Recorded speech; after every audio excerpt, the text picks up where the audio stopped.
Bismillah. Assalamualaikum warahmatullahi wabarakatuh. Waalaikumsalam warahmatullahi wabarakatuh. Hello everyone. Hello.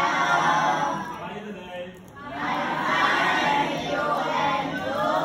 Okay, so before we start the meeting, let's pray together. Jadi sebelum kita mulai kelas, kita berdoa terlebih dahulu dipimpin oleh guide-nya ya. Ya. Siap.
Siapa yang hari ini tidak hadir?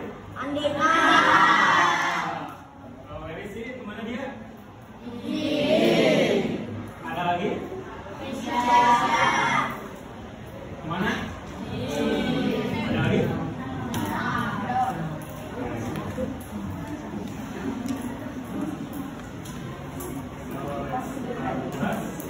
But before we start today's material, I want to ask you last material. Jadi Bapak mau bertanya tentang materi yang sebelumnya. Kalian belajar tentang apa?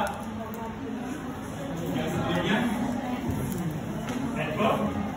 Oh, frekuensi. Ada yang masih ingat? Frekuensi? Seperti apa kata-kata yang ada di network frekuensi? Ada apa aja? Wave,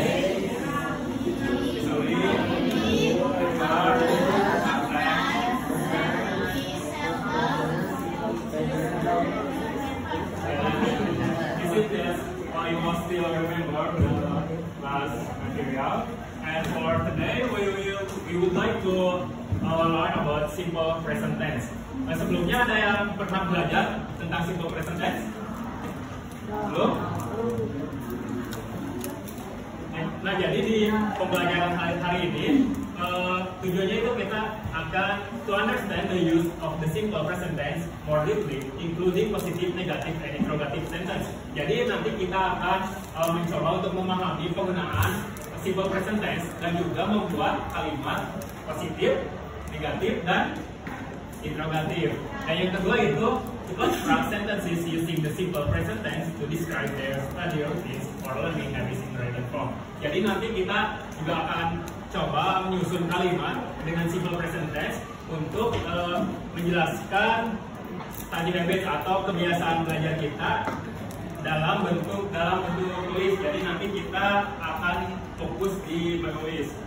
Nah, tapi sebelum before we start, I want to ask, what are they doing?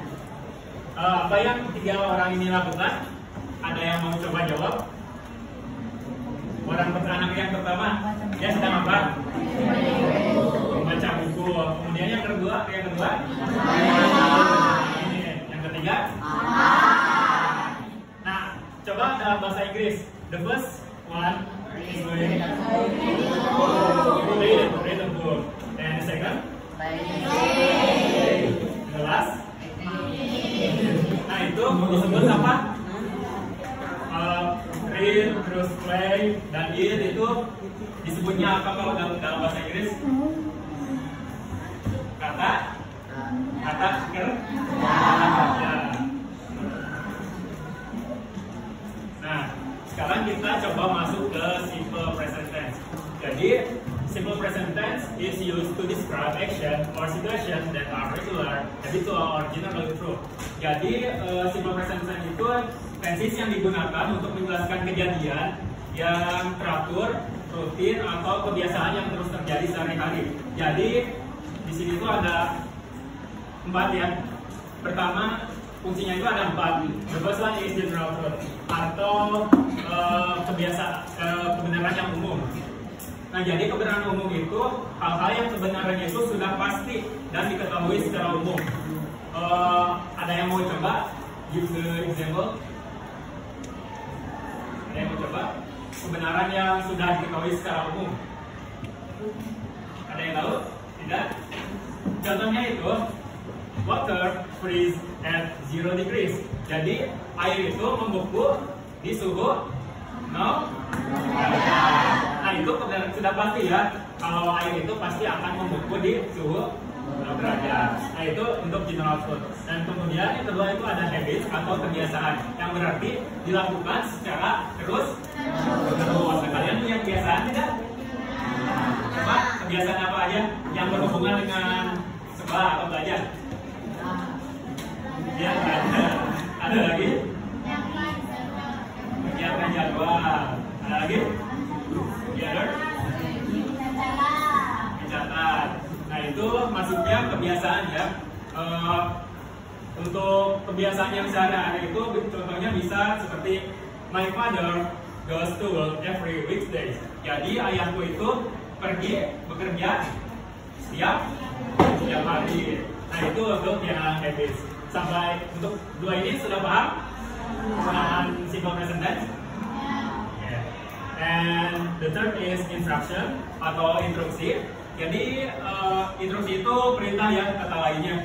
Jadi contohnya seperti papan-papan perintah yang biasa kalian temukan di jalan, atau ada juga instruksi yang sering kita temukan di masa, misal hati-hati jangan lewat jalan ini, seperti itu.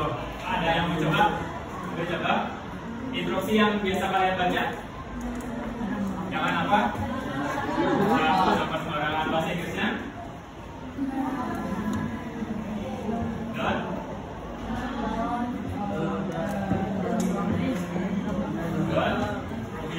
Bisa seperti itu ya.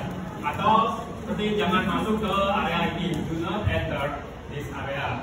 Dan yang terakhir itu fix schedule atau jadwal yang sudah fix atau rutin ya. Misalnya jadwal pelajaran kalian atau jadwal kalian selama di rumah itu bisa masuk ke fix schedule.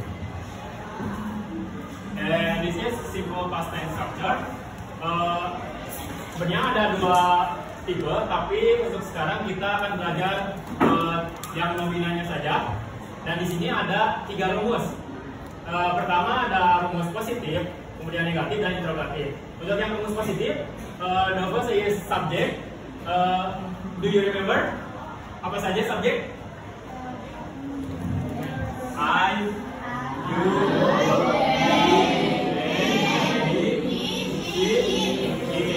kemudian plus verb 1. Nah, verb 1 itu tata kerja. Kemudian plus s or yes itu bisa dimasukkan atau tidak ya, tergantung dengan kalimatnya. Kemudian plus komplement. Komplement itu ada antara noun, adverb atau adjective. Noun itu ada yang masih ingat? Ada. Noun, kata benda, dan keterangan, dan ya intinya kata benda dan juga kata keterangan ya. And for the example, I write a letter. Let's try to read together. Bapak dulu, kemudian nanti kalian ikuti ya. I write a letter. Artinya, saya menulis surat. Nah, subjeknya yang mana? Ah ya, kemudian verb satunya right ya, right itu menulis. Kemudian komplemennya a letter. And for the second example, let's read together. He goes to school. Artinya dia pergi ke sekolah.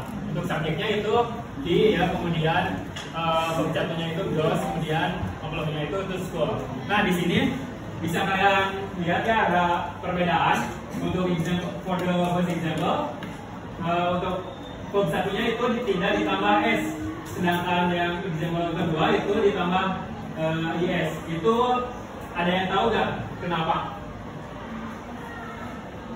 Why they are different? Kenapa mereka berbeda?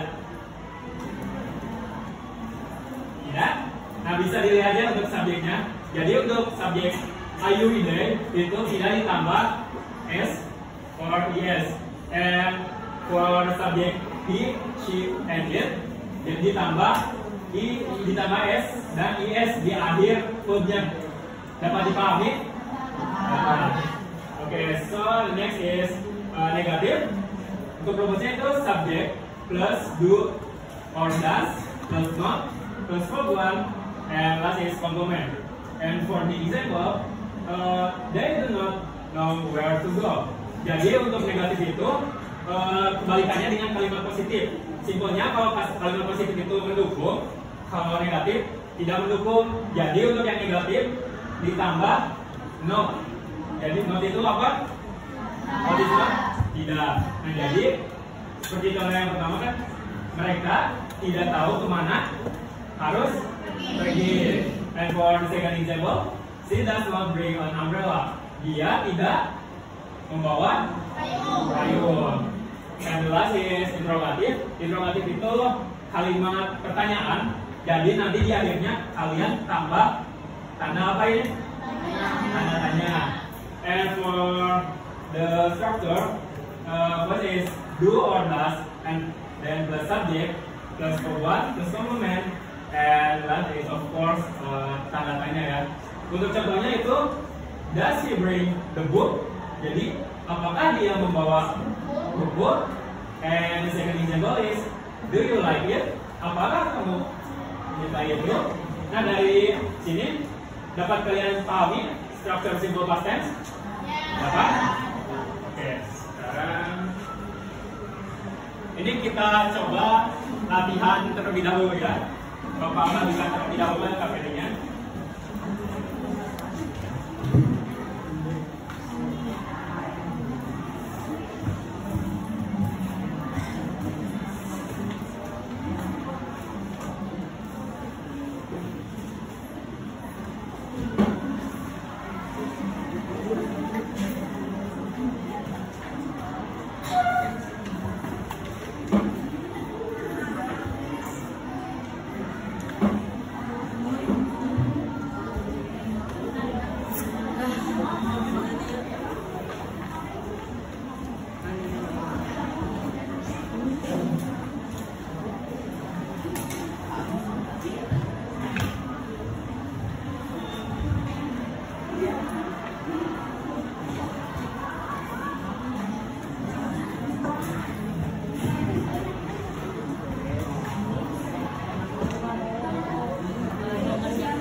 Sudah dapat semua? Ya. Oke. Bisa dilihatnya ke depan. Or you can open your book halaman 188. Ya. Di sini ada judul Andre My Study Buddy. Kira apa artinya? Andre teman belajar itu. Nah di sini ada beberapa kata yang masih salah ditandai dengan dalam kurung. Di situ ada, kalau tidak salah ada 10 kata.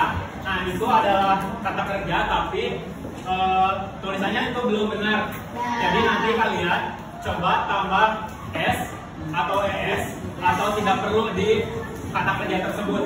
Dapat dipahami? Oke, Bapak Berikan waktu 2 menit. Boleh dimulai sekarang.